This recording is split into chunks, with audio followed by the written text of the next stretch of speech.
Matthew ଲିଖିତ ସୁସମାଚାର 17 ପର୍ବ ତାହାର 18 ପଦ। ଆଉ ମୁଁ ମଧ୍ୟ ତୁମ୍ଭକୁ କହୁଅଛି, ତୁମ୍ଭେ ପିତର, ପୁଣି ଏହି ପଥର ଉପରେ ମୁଁ ଆପଣା ମଣ୍ଡଳୀ ତୋଳିବି, ଆଉ ନରକର ବଳ ତାହାକୁ ପରାଜୟ କରିପାରିବ ନାହିଁ।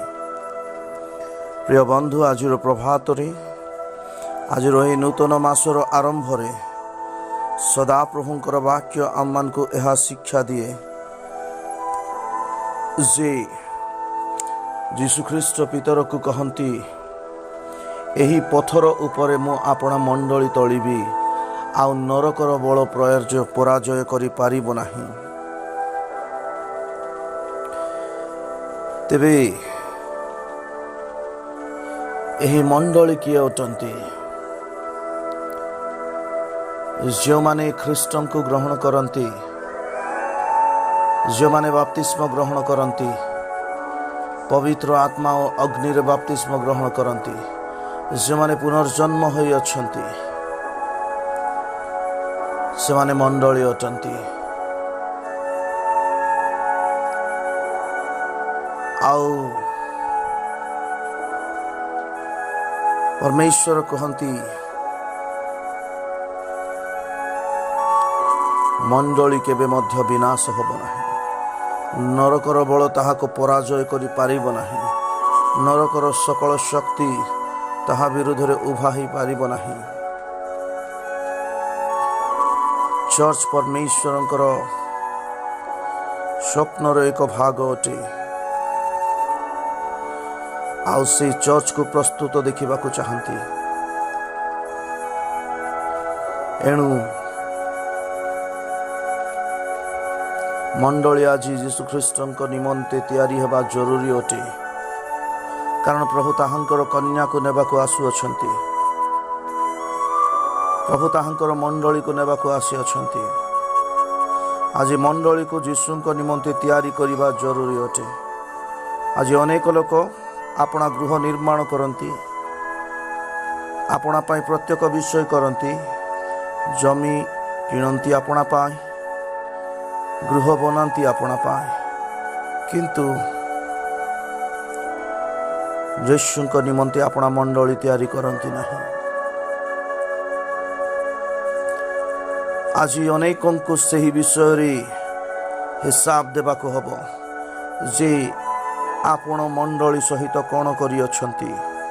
ଯେଉଁମାନେ ମଣ୍ଡଳୀର ନେତୃତ୍ୱ ନେଉଅଛନ୍ତି, ଦାୟିତ୍ୱ ନେଉଅଛନ୍ତି, ଆପଣ କିପରି ତାହାକୁ ଯତ୍ନ ନେଉଅଛନ୍ତି। କାରଣ ଯୀଶୁଖ୍ରୀଷ୍ଟ ମଣ୍ଡଳୀକୁ ନେବାକୁ ଆସୁଅଛନ୍ତି। ମଣ୍ଡଳୀରେ ଅନେକ ପ୍ରକାର ବାକ୍ୟ ପ୍ରଚାର କରାଯାଏ। ବୁଦ୍ଧିର ବାକ୍ୟ, ଜ୍ଞାନର ବାକ୍ୟ, ଶକ୍ତିର ବାକ୍ୟ। ଆଉ ସେହି ବାକ୍ୟ ସାଂସାରିକ ନ ହୋଇ ତାହା ଐଶ୍ୱରିକ ହେବା ଜରୁରୀ ଅଟେ। ସେହି ବାକ୍ୟ ଯୀଶୁଙ୍କ ଜ୍ଞାନରେ ସ୍ଥାପିତ ବାକ୍ୟ ହେବା ଜରୁରୀ ଅଟେ। ସେହି ମଣ୍ଡଳୀରେ ଯୀଶୁଙ୍କ ବିଷୟ ପ୍ରଚାର କରାଯିବା ଜରୁରୀ ଅଟେ, ନା କି ନିଜର ପ୍ରଚାର। ସେ ମଣ୍ଡଳୀରେ ସମସ୍ୟାକୁ ନ ପ୍ରଚାର କରି, ପରିସ୍ଥିତିକୁ ପ୍ରଚାର ନ କରି, ଖ୍ରୀଷ୍ଟଙ୍କୁ ପ୍ରଚାର କରିବା ଜରୁରୀ ଅଟେ। କାରଣ ଖ୍ରୀଷ୍ଟ ସକଳ ବିଷୟର ମୂଳ ଅଟନ୍ତି। ଆଜିର ପ୍ରଭାତରେ ମୁଁ ପରମେଶ୍ୱରଙ୍କ ସେବକ ଭାବରେ ବା ଅଭିଷିକ୍ତ ଭାବରେ ଆପଣମାନଙ୍କୁ ଏହି କଥା କହିବାକୁ ଚାହେଁ ଯେ ପ୍ରଭୁ ଅଶୁଚି ମଣ୍ଡଳୀକୁ ନେଇ ଯିବେ ନାହିଁ। ପରମେଶ୍ୱରଙ୍କ ଦୃଷ୍ଟିରେ ମଣ୍ଡଳୀ ନିଖୁନ୍ତ ହେବା ଜରୁରୀ ଅଟେ। କନ୍ୟା ନିର୍ଦାଗ ହେବା ଜରୁରୀ ଅଟେ। ସେଇ ସୁନ୍ଦର ଦେଖାଯିବା ଜରୁରୀ ଅଟେ। ଏଣୁ ଆଜି ମଣ୍ଡଳୀ ପବିତ୍ର ଆତ୍ମାଙ୍କ ନିୟମରେ, ପବିତ୍ର ଆତ୍ମାଙ୍କ ଉପସ୍ଥିତିରେ ଚାଲିବା ଜରୁରୀ ଅଟେ। ବାଇବେଲ ଆଧାରିତ ଯୀଶୁଖ୍ରୀଷ୍ଟଙ୍କ ଆଦେଶ ଅନୁସାରେ ପ୍ରତ୍ୟେକ ବିଷୟ ହେବା ଜରୁରୀ ଅଟେ। ଆଉ ପ୍ରତ୍ୟେକ ଈଶ୍ୱରଙ୍କ ଆତ୍ମାଙ୍କ ଉପସ୍ଥିତିରେ ପବିତ୍ର ଆତ୍ମାରେ ପୂର୍ଣ୍ଣ ହୋଇ ଆତ୍ମାଙ୍କ ଫଳ ଫଳି ମଣ୍ଡଳୀକୁ ପ୍ରସ୍ତୁତ କରିବା ଜରୁରୀ ଅଟେ। ଆଉ ଏହି ମଣ୍ଡଳୀ ଯେତେବେଳେ ପ୍ରସ୍ତୁତ ହେଉଅଛି, ଈଶ୍ୱରଙ୍କ ବାକ୍ୟ ଅଭିଷେକ ସାମର୍ଥ ଶକ୍ତିରେ ଯେତେବେଳେ ବୃଦ୍ଧି ପାଉଅଛି, ସେହି ମଣ୍ଡଳୀ ବିନାଶ ହେବ ନାହିଁ। ପରମେଶ୍ୱର ଚାହାନ୍ତି ତାହାଙ୍କ ଲୋକମାନେ ଶୁଚି ହୁଅନ୍ତୁ, ପବିତ୍ର ହୁଅନ୍ତୁ, କାରଣ ସେମାନଙ୍କୁ ସେ ପୃଥକୀକୃତ କରିଅଛନ୍ତି। ସେମାନେ ଅଲଗା ହୋଇଅଛନ୍ତି, ସେମାନେ ମନୋନୀତ ହୋଇଅଛନ୍ତି। ଆପଣ କି ପ୍ରକାର ଅଲଗା ହୋଇକି ଜାଗତିକ ଦେଖାଯିବେ, ତାହେଲେ ଆପଣ କି ପ୍ରକାର ବଛା ଯାଇଅଛନ୍ତି। ଆପଣ ମଣ୍ଡଳୀର ନୁହନ୍ତି, କିନ୍ତୁ ଆପଣ ସାଂସାରିକ ଅଟନ୍ତି। ଆଜିର ପ୍ରଭାତରେ ମୁଁ ଆପଣମାନଙ୍କୁ ଏହି କଥା କହିବାକୁ ଚାହେଁ, ଏହି ନୂତନ ମାସ ଆପଣଙ୍କ ଜୀବନରେ ଏହି ପରମେଶ୍ୱରଙ୍କର ଉପସ୍ଥିତିକୁ ନେଇକି ଆସୁ। ମଣ୍ଡଳୀ ସ୍ୱର୍ଗର ଦ୍ୱାର ଅଟେ। ଆଜି ସେହି ଦ୍ୱାର ଆପଣଙ୍କ ଜୀବନରେ ଖୋଲିଯାଅ। ଆପଣ ପୁଣି ମୁଁ ଈଶ୍ୱରଙ୍କର ଉପସ୍ଥିତିକୁ ଯେତେବେଳେ ନେଇ ଯାଉଅଛୁ, ଏହି ମାସର ପ୍ରଥମ ଦିନ ଠାରୁ ଶେଷ ଦିନ ପର୍ଯ୍ୟନ୍ତ ଆମେ ବିଜୟତାକୁ ଘୋଷଣା କରୁଅଛୁ ପ୍ରତ୍ୟେକଙ୍କ ଜୀବନରେ। ଆଉ ମଣ୍ଡଳୀକୁ ନରକର ବଳ ପରାଜୟ କରିପାରିବ ନାହିଁ। ତାହାକୁ ସଂସାରର ସକଳ ଶକ୍ତି ବା ନରକର ସକଳ ଶକ୍ତି ତାହାକୁ ଚାପି ପାରିବ ନାହିଁ। ଆଉ ମଣ୍ଡଳୀର ବ୍ୟକ୍ତିତ୍ୱ ହେଉଛନ୍ତି ଆପଣ ପୁଣି ମୁଁ। ମଣ୍ଡଳୀ ହେଉଛନ୍ତି ଆପଣ ପୁଣି ମୁଁ। ଆଉ ଆପଣଙ୍କୁ ପୁଣି ମୋତେ ନରକର କୌଣସି ବଳ ପରାଜୟ କରିପାରିବ ନାହିଁ, କାରଣ ପରମେଶ୍ୱର ଆମ୍ଭମାନଙ୍କୁ ସକଳ ବିଷୟରେ ଅଧିକାର ଦେଇଅଛନ୍ତି। ନରକର ବଳ ମଣ୍ଡଳୀକୁ ବୃଦ୍ଧି ହେବାରେ ରଖିପାରିବ ନାହିଁ। ଆଜି ମଣ୍ଡଳୀ ସକାଶେ ସକଳ ଅନ୍ଧକାର ଶକ୍ତି ବିନାଶ ହେଉଅଛି। ଆଜି ଯେଉଁ ପ୍ରକାର ନରକର ବଳ ମଣ୍ଡଳୀକୁ ବିନାଶ କରିପାରିବ ନାହିଁ, ତଦ୍ରୂପ ଏହି ମାସ ସାରା ସକଳ ନରକର ବଳ ଆପଣ ପୁଣି ମୋ ବିରୁଦ୍ଧରେ ଉଠୁଥିବା ସକଳ ବିଷୟକୁ ଭୂମିସାତ କରୁ। ଆମମାନେ ବିଜୟତା ଆଡ଼କୁ ଅଗ୍ରସର ହେଉ। ଏହି ମାସ ପ୍ରତ୍ୟେକଙ୍କ ନିମନ୍ତେ ମଙ୍ଗଳମୟ ହେଉ। ଏହି ମାସ ପ୍ରତ୍ୟେକଙ୍କ ଜୀବନରେ ପରମେଶ୍ୱରଙ୍କ ଉପସ୍ଥିତିକୁ ନେଇକି ଆସୁ।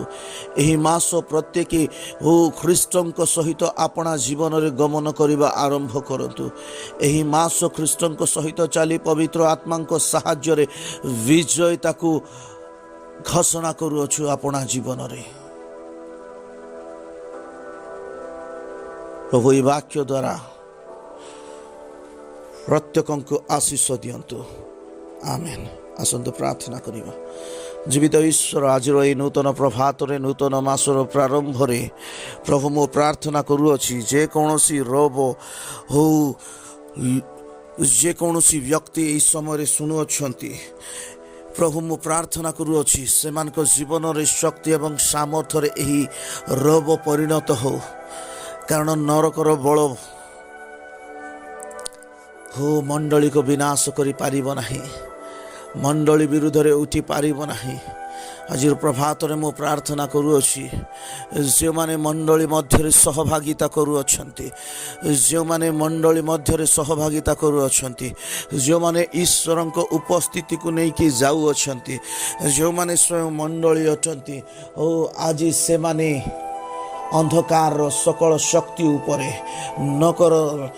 ନରକର ସକଳ ବଳ ଉପରେ ବିଜୟତାକୁ ପ୍ରାପ୍ତ ହେଉଅଛନ୍ତି। ମୁଁ ସେମାନଙ୍କ ଜୀବନରେ ବିଜୟତାକୁ ଘୋଷଣା କରେ। କାରଣ ଯେତେ ଜଣ ମଣ୍ଡଳୀ ମଧ୍ୟରେ ସଂଯୁକ୍ତ ହେଉଅଛନ୍ତି, ପ୍ରଭୁ ସେମାନଙ୍କୁ ଅନ୍ଧକାରରୁ, ପ୍ରଭୁ ସେମାନଙ୍କୁ ନରକର ବଳରୁ ଉଦ୍ଧାର କରି ତାହାଙ୍କ ଗୃହରେ ସ୍ଥାପନ କରୁଅଛନ୍ତି।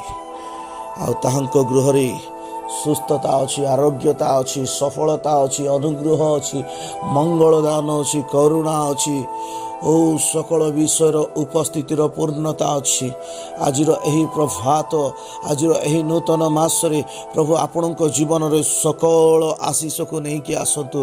ଆପଣଙ୍କର ଚକ୍ଷୁ ଯାହା ଗତ ମାସରେ ଦେଖିପାରି ନାହିଁ, ଆପଣଙ୍କର କର୍ଣ୍ଣ ଗତ ମାସରେ ଯାହା ଶୁଣିପାରି ନାହିଁ ମଙ୍ଗଳ ବିଷୟ, ଏହି ମାସ ଆଜି ଦିନ ଠାରୁ ଆପଣ ସଫଳତାକୁ ଶୁଣନ୍ତୁ। ଆପଣ ସେହି ଆଶ୍ଚର୍ଯ୍ୟ କର୍ମକୁ ଦେଖନ୍ତୁ। ଆପଣ ବିଜୟତା ଆଡ଼କୁ ଅଗ୍ରସର ହୁଅନ୍ତୁ। ଆପଣଙ୍କର ହସ୍ତ ଯେଉଁ ଜାଗାରେ ହସ୍ତ ଦେବ ସଫଳତାକୁ ଦେଉ। ଆପଣ ଯେଉଁ ଜାଗାରେ ପାଦ ଦେବେ ବିଜୟତାକୁ ଆପଣଙ୍କୁ ପ୍ରଭୁ ଦିଅନ୍ତୁ। ଆପଣ ଯେଉଁ ଜାଗାରେ କଥା କହିବେ ଅଲୌକିକ ଆଶ୍ଚର୍ଯ୍ୟ କର୍ମ ଆପଣଙ୍କ ସହିତ ଘଟୁ। ଆପଣ ଯେଉଁ ଜାଗାକୁ ଯିବେ ସେହି ଜାଗାର ପରିବେଶ ଯୀଶୁଙ୍କ ନାମରେ ପରିବର୍ତ୍ତନ ହେଇଯାଉ। ସେହି ଜାଗା ଅଲୌକିକ ହେଇଯାଉ। ଆପଣ ପରମେଶ୍ୱରଙ୍କ ଉପସ୍ଥିତିକୁ ନେଇକି ଯାଆନ୍ତୁ। ବିଜୟତା ଆପଣଙ୍କ ପୁଣି ମୋର ଅଛି। ପ୍ରଭୁ ତୁମେ ପ୍ରାର୍ଥନା ଶୁଣିଲ, ଉତ୍ତର ଦେଲ, ଧନ୍ୟବାଦ ଦେ। ଛୋଟ ପ୍ରାର୍ଥନା ଯୀଶୁଙ୍କ ନାମରେ ମାଗୁଛୁ, ଆମେନ୍। ପ୍ରଭୁ ଏହି ବାକ୍ୟ ଦ୍ୱାରା ପ୍ରତ୍ୟେକଙ୍କୁ ଆଶୀଷ ଦିଅନ୍ତୁ, ଆମେନ୍।